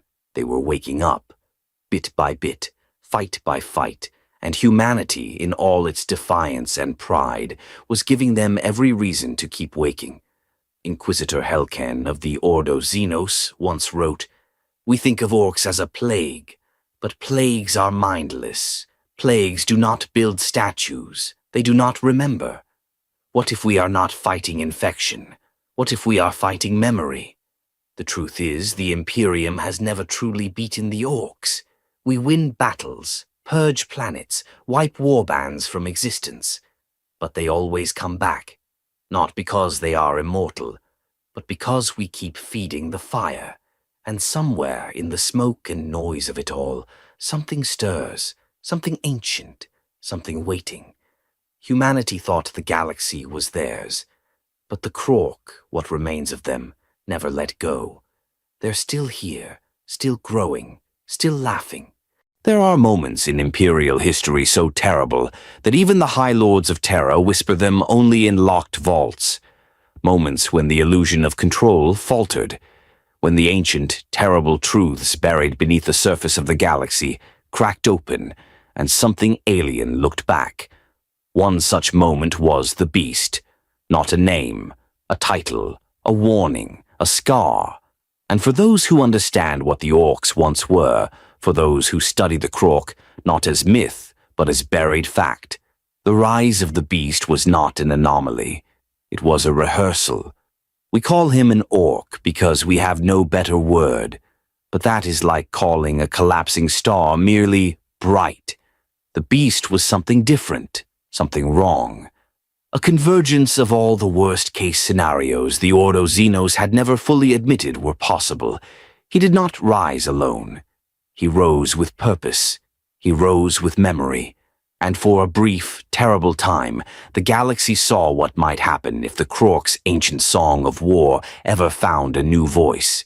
It began slowly, as it always does, skirmishes on the galactic fringe, orc fleets more organized than usual, void engagements ending with Imperial vessels not merely destroyed, but captured, repurposed, turned back against their creators. The orcs had always been ingenious in a crude way, slapping together war engines from wreckage and willpower. But this was different. The ships had formation, the attacks followed strategy, and then the call signs began to emerge. "Wah, Beast," they said, "Beast Boss of the Behemoth Warband." Voice of Gork and Mork. High Warlord of Ulanor. Ulanor, a name that should have stayed in the dust, a grave world, a battlefield, a memory. The same Ulanor where the Emperor had once led the Great Crusade to its symbolic climax, where the war boss Urlak Urg had been crushed beneath the boots of the Imperium, and the idea of a united Orc empire was believed to have died with him. But the Orcs hadn't forgotten, and neither had the planet. The Beast rose on Ulanor, not by coincidence but by design. We don't know his name. Perhaps he had none. But what we do know is that he did not rise from war. He rose from silence, from decades of whispered growth, of spores feeding on ancient wreckage, of glyphs carved into the black stone of the planet's bones. When he emerged, he was massive, twice the height of a space marine dreadnought, his voice a tectonic rumble, his presence a gravitational well of belief. And the Orks heard him. Across the galaxy, warbands turned. Petty squabbles ceased. Clans long at war suddenly began marching in the same direction, not out of fear, but out of recognition. Because the beast was not just a warlord, he was a Krork reborn, not in full, not yet, but close, so very terrifyingly close. The Imperium did not understand this at first. They thought it a large wah, nothing more. And by the time they realized the scale, it was too late. The beast's forces struck with unprecedented coordination. They constructed attack moons, mobile space stations the size of planets, bristling with enough firepower to lay waste to entire sectors. They deployed planetary shields that outclassed Imperial void tech. Their weird boys weren't gibbering psychics. They were conduits, conductors of a galactic-scale war field that made Imperial astropaths weep blood. One attack moon drifted into orbit over Goth, the seat of Segmentum Solar. Its guns fired once and the world split like fruit beneath a boot. The High Lords of Terra panicked. Entire Imperial armies were shattered. Multiple chapters of Space Marines were lost, not in battle, but in transit. Their fleets knocked from the void by warp disturbances, caused not by chaos, but by Ork psychic feedback. The Orks had become loud enough to alter the fabric of reality itself. That is the true danger of a Wah, at scale. It is not merely numbers, it is not even weapons, it is consensus reality. The more Orks believe something works, the more the warp complies, and the beast made them believe. He did not rant, he preached. He spoke of a great Wah that would last forever. He called for unity, and somehow, impossibly, the Orks answered. For the first and only time in known history, Orks across the galaxy followed a single command. Not for a few days, not for a single crusade, but for years. And every war they fought made them stronger. Every world they took gave them momentum. And momentum, in Ork terms, means evolution. The Orks were changing again, growing, building, dreaming. And what they dreamed of was the Krork. They didn't know the word, they didn't need to.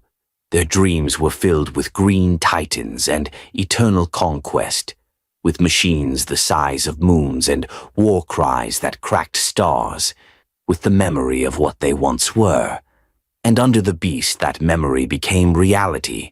It took the combined efforts of the Imperium, multiple Astartes chapters, the Officio Assassinorum, and the Adeptus Mechanicus to even slow him down. And even then, he didn't die once. He died 6 times. Each time he returned, stronger, more terrifying. Some say the Orks rebuilt him. Some say he never truly died at all. That his body was just a vessel for something deeper, a consciousness, a pattern.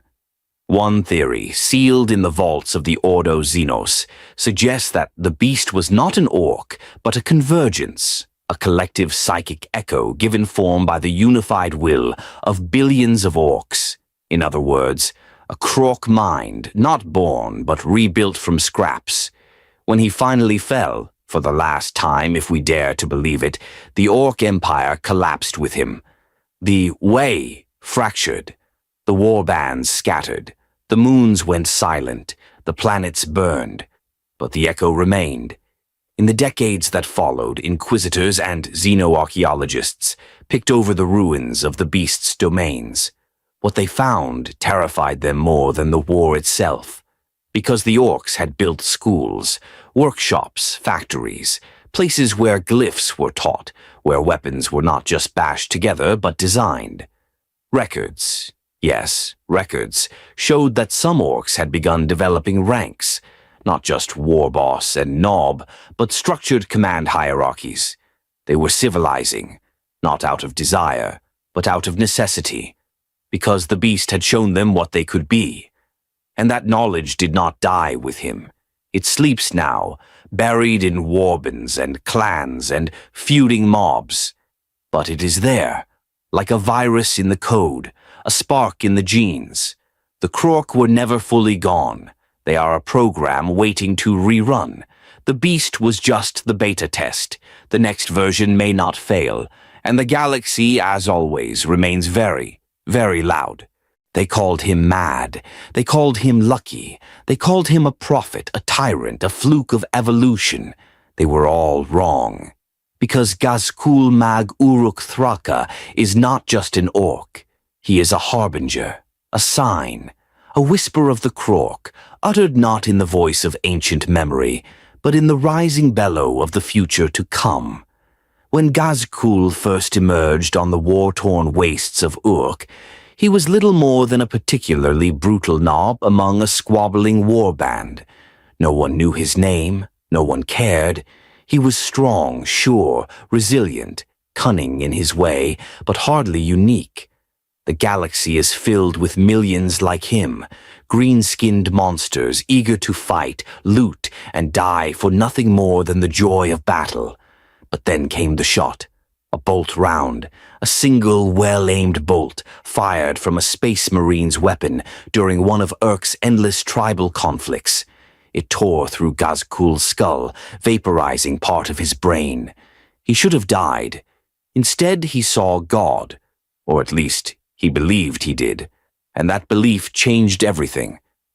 When Gazkul awoke, patched back together by a pain boss more skilled than he had any right to be, he was different. Not just stronger, not just angrier. Focused. His speech had changed. His tone was new. No longer mere guttural bellows and laughter. He spoke with vision. He spoke of Gork and Mork, not as distant gods, but as voices in his head, screaming for war. He spoke of a great Wah that would sweep across the stars and never stop. He spoke of unity, not through peace, but through conquest, all orcs marching as one. The others laughed. Then he killed their boss and took the warband. The laughter stopped.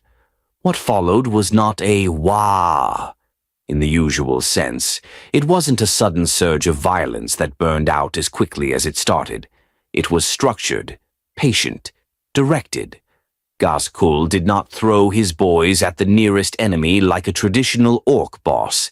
He waited, he built, he gathered forces, he made plans. And the orcs listened.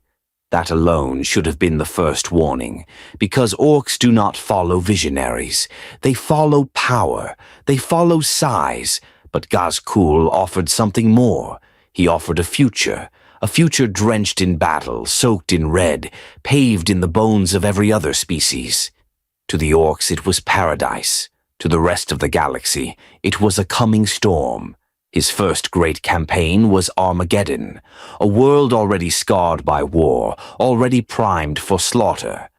Gazkul struck it like a thunderclap, not with a single force, but with waves, armadas of clanking warships, skies filled with smoke-belching cruisers and landing hulks, ground forces that spread like a cancer, each mob growing as they fought, as they bled, as the orcs beneath Gazkul's banner multiplied through violence. And for the first time in thousands of years, the Imperium hesitated. Because this was not a rabble. This was an army. It had logistics. It had communication. The war machines were not random. They had roles. The mechs worked in tandem. The knobs enforced discipline. And at the heart of it all, Gazkul loomed, a figure too large to kill and too charismatic to deny. It took a coalition of Astartes chapters, Imperial Guard regiments, Mechanicus cohorts, and the direct leadership of Commissar Yarrick himself to halt the invasion. And they didn't win. They just slowed him down. Because Gazkul left Armageddon not in defeat, but in triumph. He had proven his point. He had spoken his prophecy, and millions of orcs across the galaxy had heard it. The Wah was no longer a tide. It was a road, a direction, a vision, and that is the most terrifying thing of all.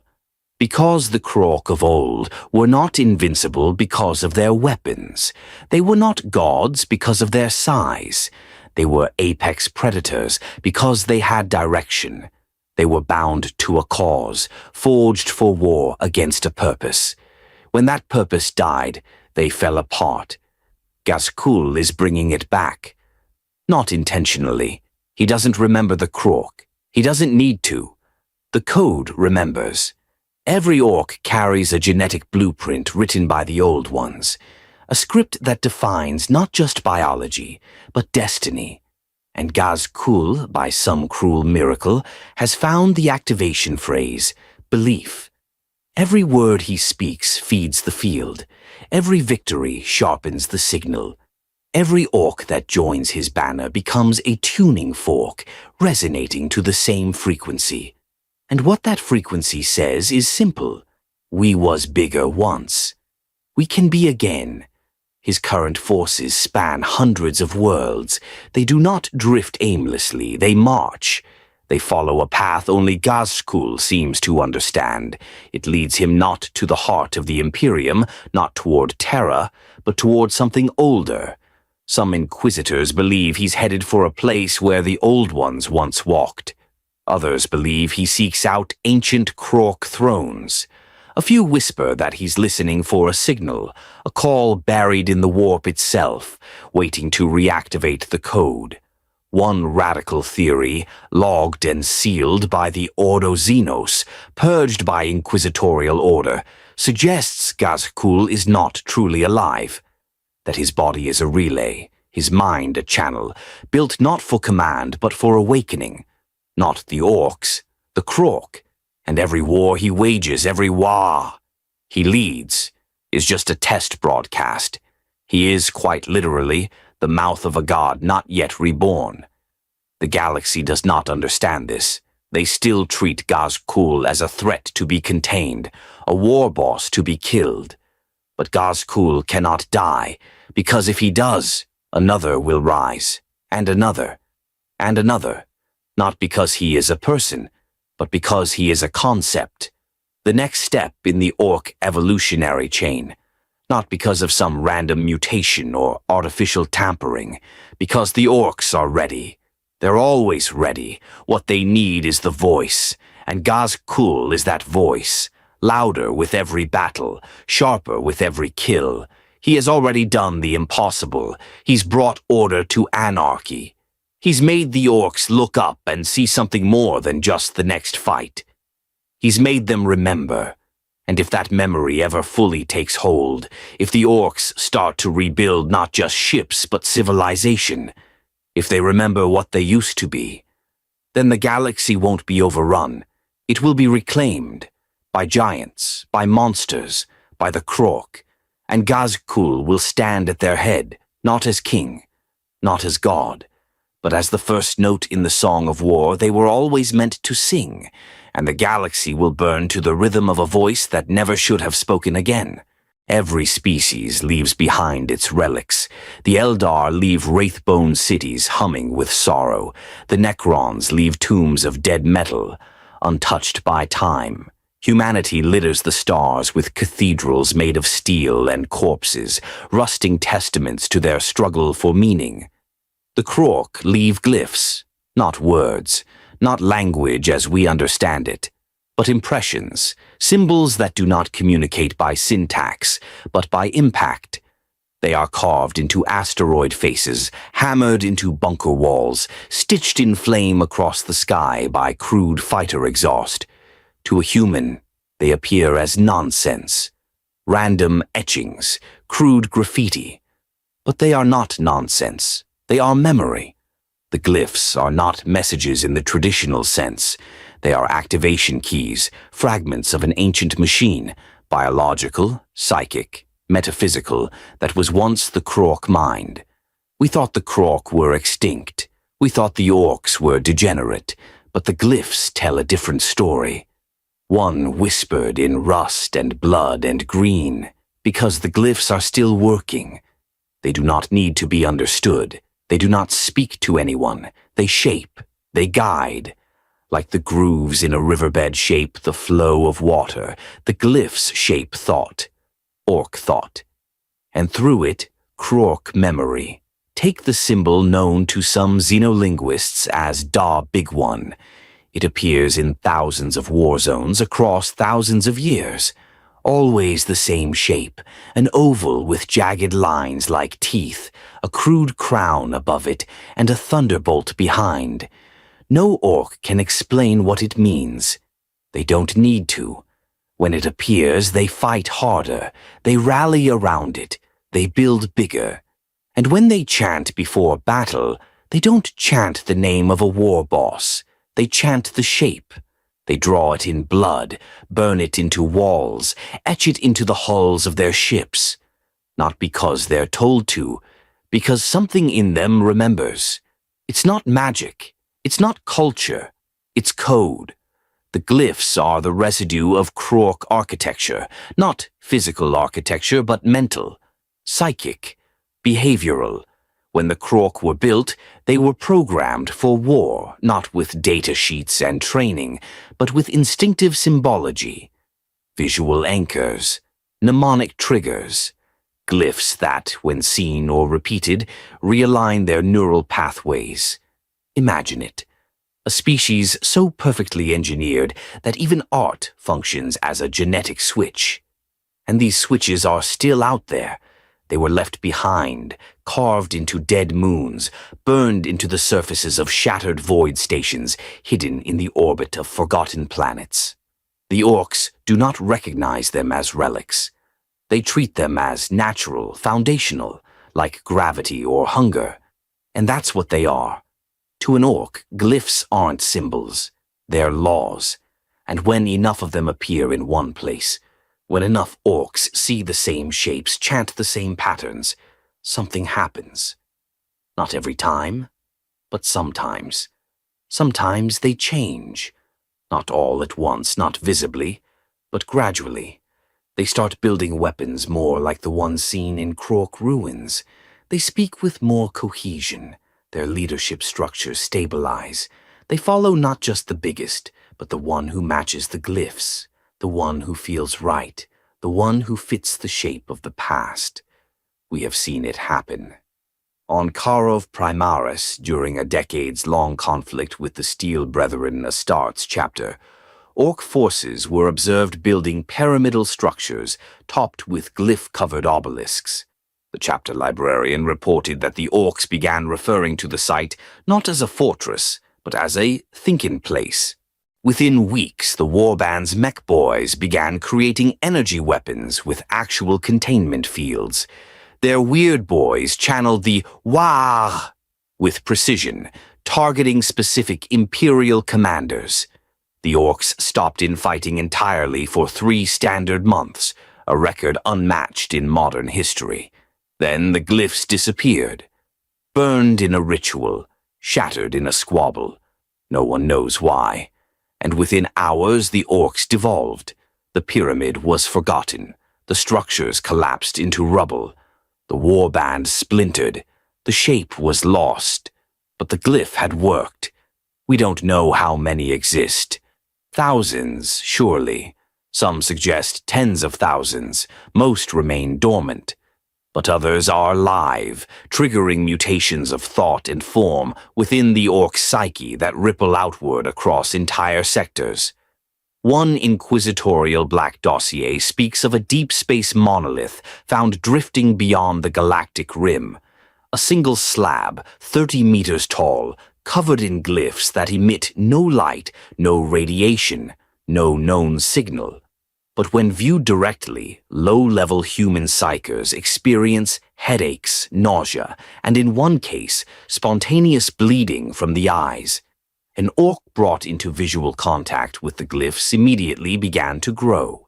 It took 8 hours before it burst out of containment, nearly 3 times its original mass, roaring in a language no Orc has ever spoken, a language we have no record of, except in Krork ruins. The glyphs are more than memories. They are bridges. They allow what was to bleed into what is. The glyphs remember the Krork, and so when they are seen, the Orks do too. The glyphs also appear in a second medium, sound.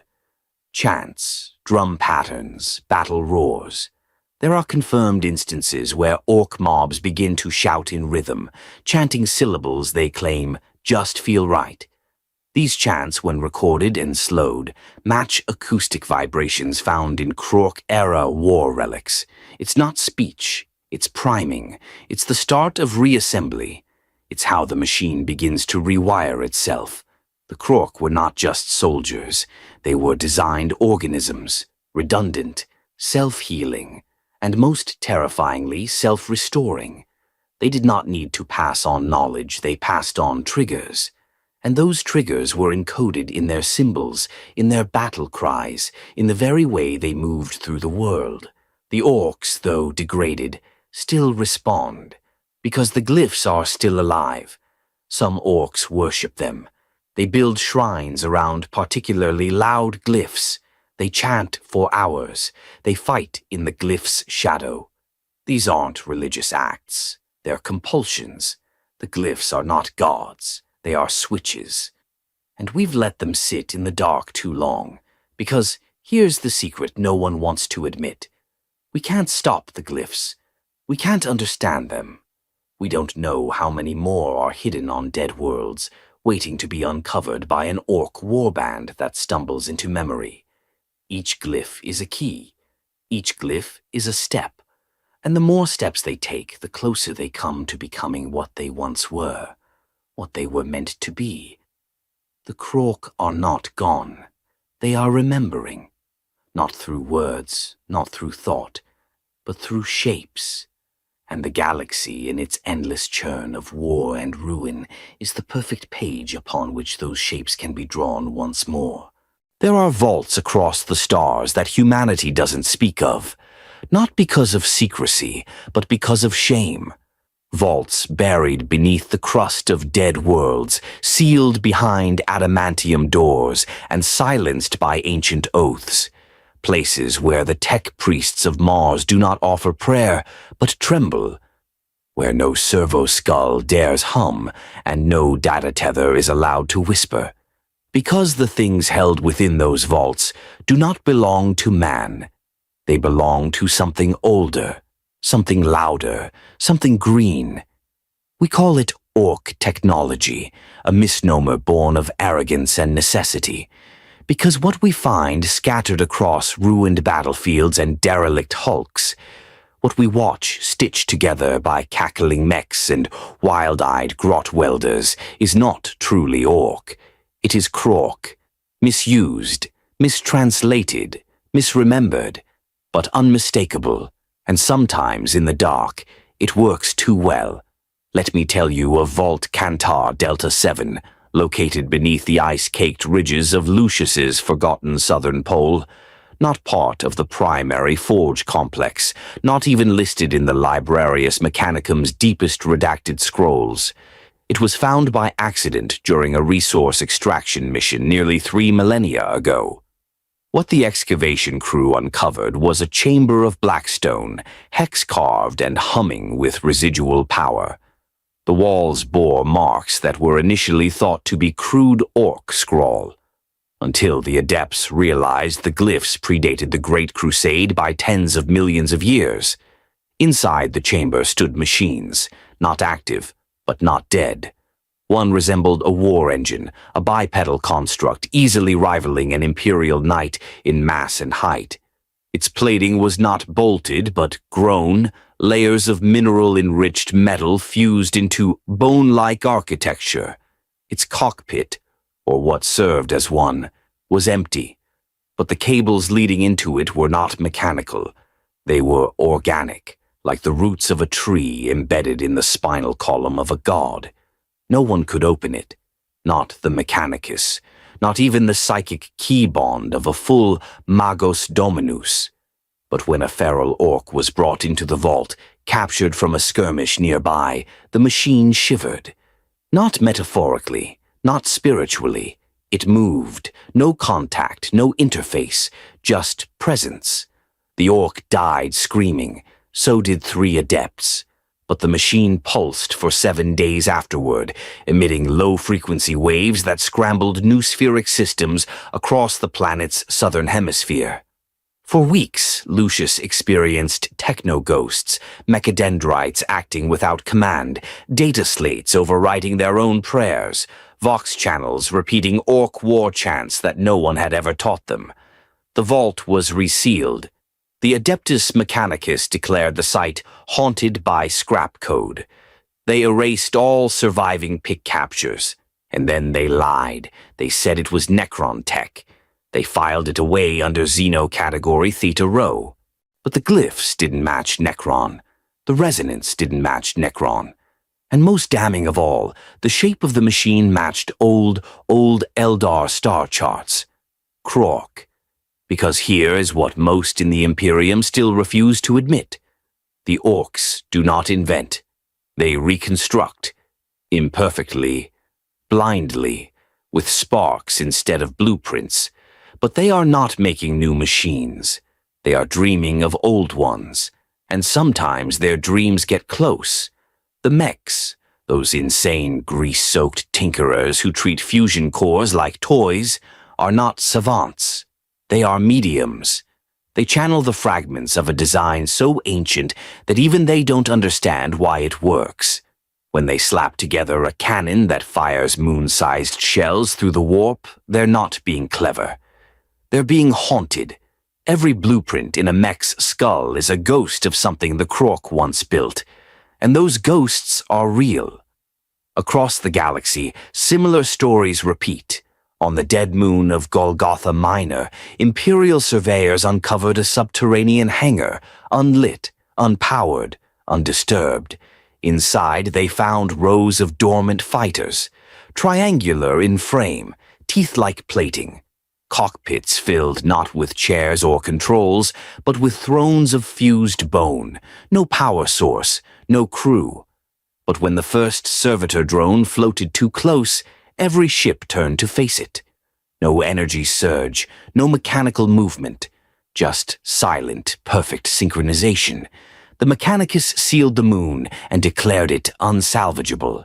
Because those weren't orc ships, they were Krork kill kites, bio-cybernetic warcraft designed to fly by psychic impulse, and they still responded to war, even now. The orcs themselves don't understand what they're doing when they mech things. They just know. A whisper in their skulls, a hunch, a compulsion to take 2 parts that shouldn't fit and weld them until they do. And when it works, they cheer. When it doesn't, they try again. But there's always something familiar about the results. Many inquisitors have noted this, but few say it aloud. Because to say it aloud is to admit the truth, that the orcs are just scratching the surface, that the machines we see in battle, the trucks, the dreadnoughts, the gargants, aren't the apex of their technology. They are training wheels. Practice. The Krork built ships that traveled through warp space without Geller fields, machines that fought autonomously, learning and adapting without cogitators. Armor that grew around its wearer, changing with every kill. Not because they were advanced, but because they were aligned, built not with tools, but with the same biology that built the Krork themselves. Mechs don't build, they reawaken, piece by piece, sparks in the darkness. And the Imperium is terrified, because they know, deep down in the black libraries and silent vaults, that one day an orc will put the right pieces together, not by brilliance, not by intent, just by chance. He will build a weapon that hums in tune with some glyph burned into a war moon somewhere, a machine that shouldn't work but does, and it will light up, and it will remember, and it will sing, and all the orcs nearby will turn toward it, and they will know what it is, even if they don't have the words. They will feel it. Because the Krork were not just warriors, they were engineers of the impossible, and their tools are still out there, waiting to be found, waiting to be rebuilt, waiting to be used again. So the next time a mech boy pulls a warp engine out of a squig and straps it to a killer can, pray, because one day he might get it right. The orcs scream. Everyone knows that. They scream when they fight. They scream when they build. They scream when they're born, and sometimes they even scream when they die. Though it's hard to tell whether it's rage or laughter or both. But the scream is not just a sound, it's a signal, and the Krork understood that far better than we do. To most who study xenos biology or warp phenomena, orcs are anomalies, brutal, loud, psychically active without training or control. Their wah fields, those psychic auras that grow stronger with proximity and population, are dismissed as crude manifestations, lesser psychers, fueled by group emotion and primal instinct. But this is a mistake born from arrogance. The war is not primitive, it is engineered, and it does not stop at sound. The Krork were not random creations. They were the last, most desperate weapon of the old ones, living machines of violence and evolution, each one a node in a galaxy-spanning psychic web. Not a network, not something built from relays and logic, something felt, something resonant, like a song that lives in the bone. This was their greatest strength, not their strength of limb, nor their regenerative biology, nor their fungal immortality. It was their harmony.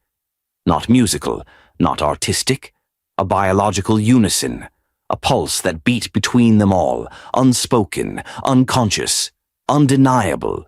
And it began with a roar. Every time a Krork went to war, he didn't just fight, he signaled.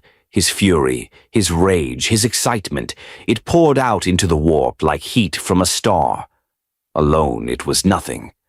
But when hundreds joined him, when thousands began to scream in unison, the warp answered. Not with demons, not with corruption, but with amplification. This was the hidden function of the WAAAGH, not to scare, not even to destroy, but to connect. To bind every Krork on a battlefield into a single rhythm of destruction. And when the resonance was strong enough, it did more than enhance strength or luck or speed. It did something far more dangerous. It made the impossible become inevitable. This is the core truth. The Krork didn't use the warp the way psychers do. They didn't bend it. They didn't twist it. They entered it, like a foot in a puddle, not separate. Just there. Wah! Fields didn't manipulate the immaterium. They synchronized with it, set it vibrating in time with their will. And when enough of them screamed together, reality listened. You've seen this even now in the degenerate shadows that are the modern orcs. Bolters jam when orcs laugh at them. Tanks misfire when mobs get too loud. Gunships fall from the sky because a mob of boys believes hard enough that they should. We call it orc luck. But it isn't luck. It's volume. Not measured in decibels. Measured in belief. There is an old report sealed deep within the Ordo Malleus vaults concerning an event during the waning years of the Great Crusade. Before the heresy, before chaos erupted in its full horror. It tells of a Luna Wolves detachment encountering an orc force on the edge of the Ghoul Stars. Nothing unusual, a minor xeno-culling. Expected to last days, it lasted 12 minutes. Not because the orcs were well armed, not because they were numerous, but because as soon as the first shot was fired, every Astartes in the detachment lost contact with their senses. Their auto-senses flickered with static. Their hearts began to beat in unfamiliar rhythms. They began to hear drums, not from the orcs, from within. Tech priests examining the aftermath found no signs of warp corruption, no demonic taint. But every piece of technology had been retuned, warped into strange patterns. Not melted, not broken, rewritten. As if the universe had changed its mind mid-battle. The only clue was a surviving picked capture, corrupted nearly beyond use, showing orcs mid-charge, every mouth open, every footfall landing in perfect sync, a scream not of sound but of alignment. This was what the Krork once mastered, the capacity to bring themselves, and by extension, the very universe, into their rhythm. And when they did, they didn't just win wars, they reshaped reality, temporarily, locally, but catastrophically. Because the warp, despite all its chaos, is not truly random. It responds to belief, it mirrors will, and no species ever believed harder, louder, or more purely than the Krork. They did not need rituals. They did not need runes. They only needed war. Their minds were tuned not to logic but to frequency.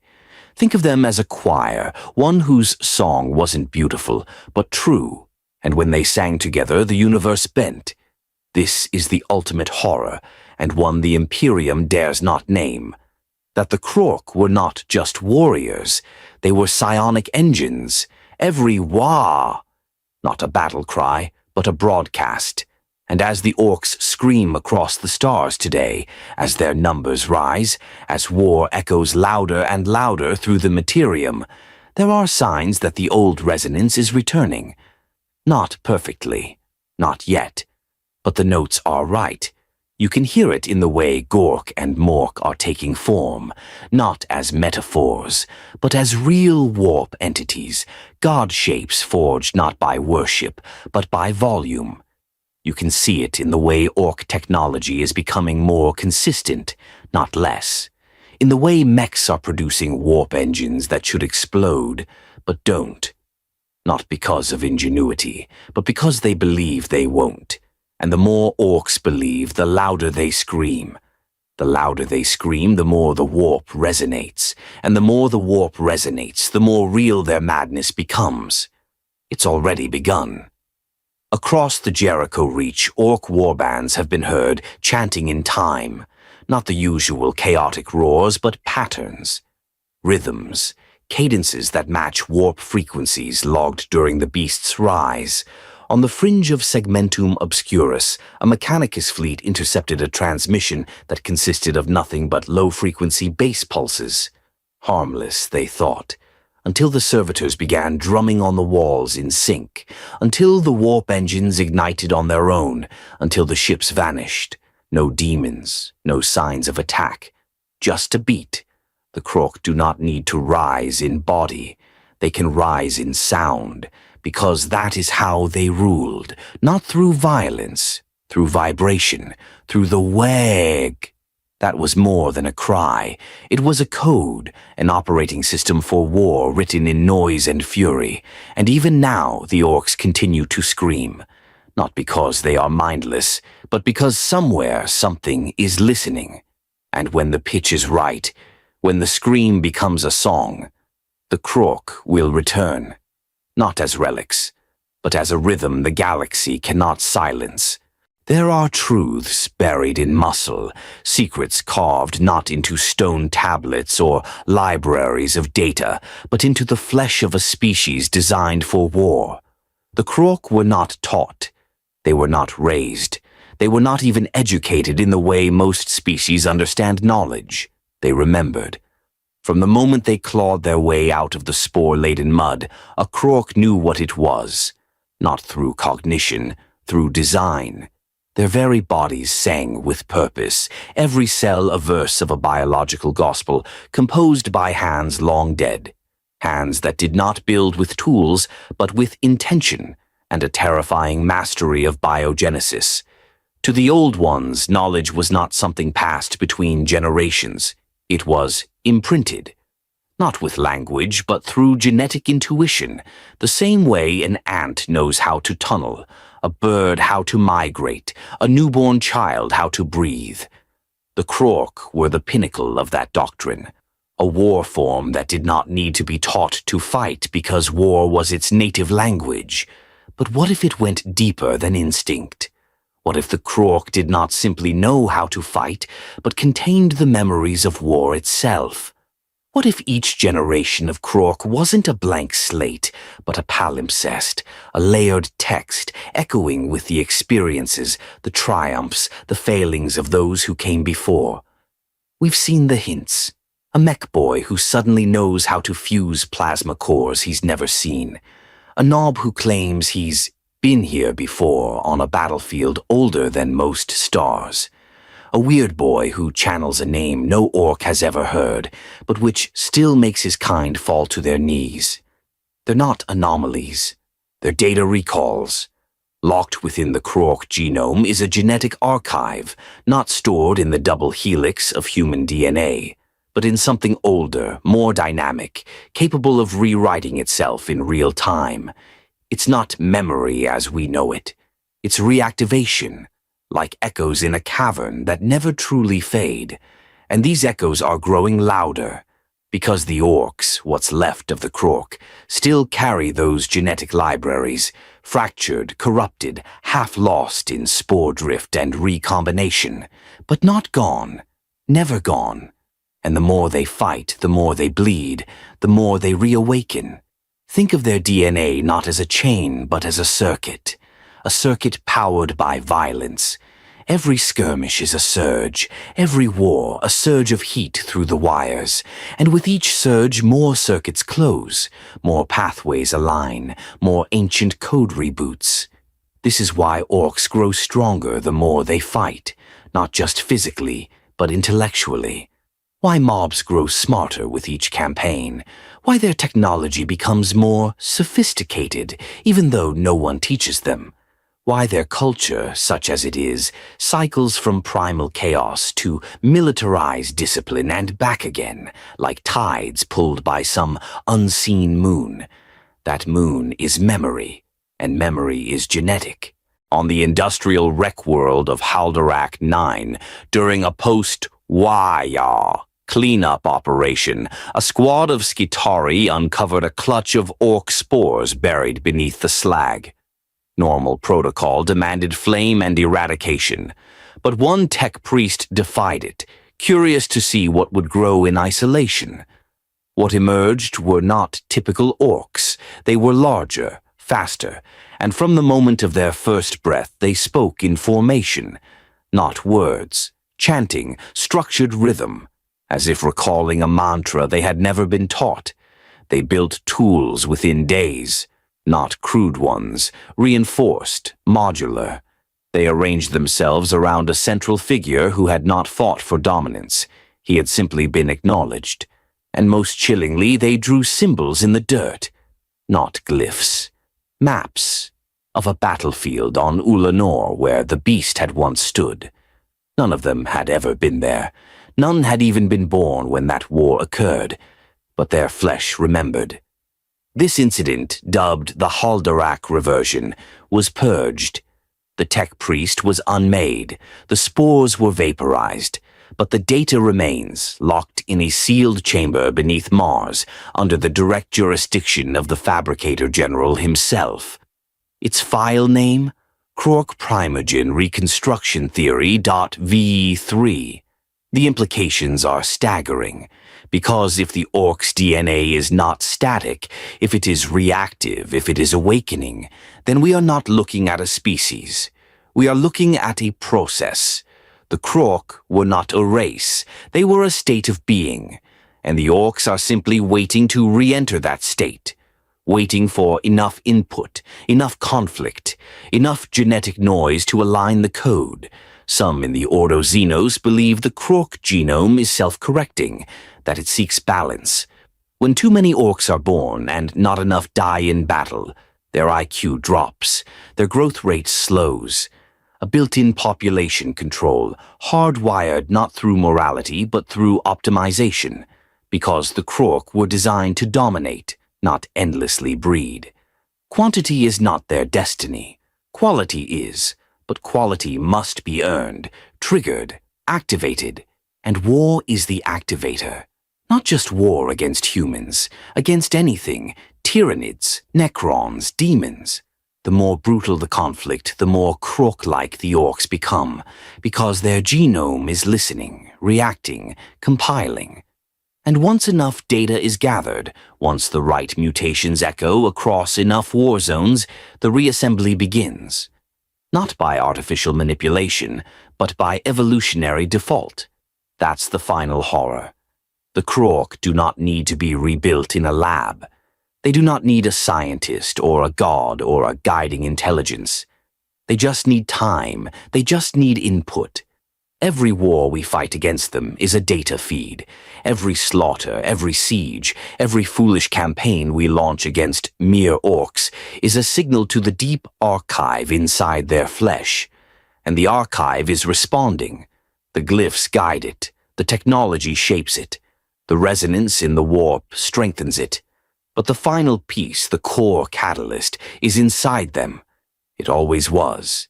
Even now, in the smallest grot, in the dumbest boy, there is a flicker of the Krork, a memory waiting to finish compiling. And when it does, when the code becomes whole, there will be no warning. There will be no flash of light, no thunder, no proclamation. There will simply be a moment when one orc steps out of the fight and becomes something else, something ancient, something planned, something inevitable. And all the others will feel it, and in that moment the Krork will not return. They will have always been. There is a question that lingers unspoken in the minds of those who know. Not the ignorant. No, they still think of orcs as pests, as beasts, as unfortunate weeds to be cleared by fire and bolter.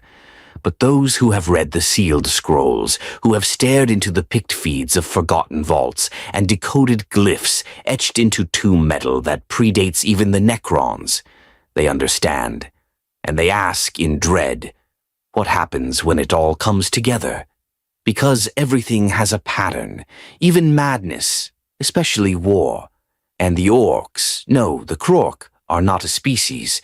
They are a system scattered by time, fragmented by attrition, buried beneath the noise of millennia, but never broken, only delayed, only waiting. We've seen the signs, not just one war boss rising, but many across the galaxy, all at once. Wars swelling larger, faster, burning hotter than before. Entire subsectors overwhelmed not in years but in weeks, as if something behind the green tide is finally learning efficiency. Orcs beginning to speak names they should not know, names long buried in stone and starlight. Gorkul, Naznug, Barguruk, warlords of a bygone age, memory becoming prophecy. Glyphs aligning in distant sectors, drawn identically by mobs that have never met. Weird boys muttering the same chants, mech boys assembling the same gargant templates, warbands converging across warp rifts and battle lines, not by communication, but by instinct, as if following the drumbeat of a rhythm that had only ever been paused. The stars themselves shift, not literally, but their meaning changes.